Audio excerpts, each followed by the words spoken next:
Have you ever, ran into any serious issues with the seller side? For sure, when you purchase multiple properties and the probability of getting into issues are higher. So I would bring up a story. It took place because we were purchasing a mixed-use property. Right. And the day of the closing, we were doing the inspection of the property, and it turned out to be one of the highest paying tenant is under eviction process. And then one of the commercial unit, there must have been some water damage, and then they fixed it, but it was half fixed. So the seller wasn't willing to complete the repair. At the same time, the tenant under eviction, they should have informed us earlier so that probably we could have tried to find a replacement tenant. So we asked for compensation of 2 months rent. Mm-hmm. And also we asked them to repair the painting job which they should have completed. But unfortunately, the seller, because they already knew that we are committed, the deposit has been already provided, and the deal was firm. Mm-hmm. They knew that we are on the hook than Mm-hmm. them. Even though they agreed to it, but the money, only our money is on the table, not Mm-hmm. their money, Mm-hmm. but their property is already there. Mm-hmm.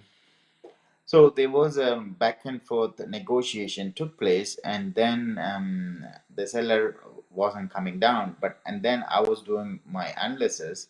Okay, if we go back and forth and don't close it, then we cannot get the deposit back. Right. Because the deposit, in order for us to get the deposit back, seller also has to mutually sign the termination. Mm-hmm. Termination of our agreement.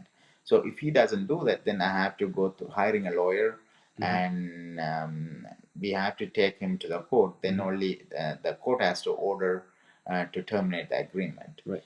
So how much money it would have costed us, right? It would have costed us probably $5,000 to $10,000 in order to do that.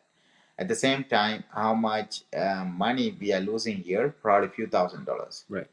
So at the end of the day, after analyzing it, that's where I suggest people not to get into things emotionally.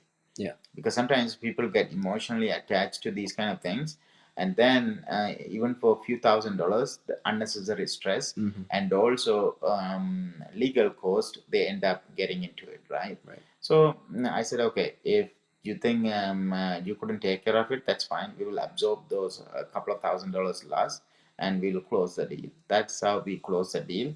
And at the end of the day, we save the money by not going through litigation and trying to break the deal and get our deposit back. Right. Right. So sometimes it's better to lose few $1,000s to save $10,000. Of course.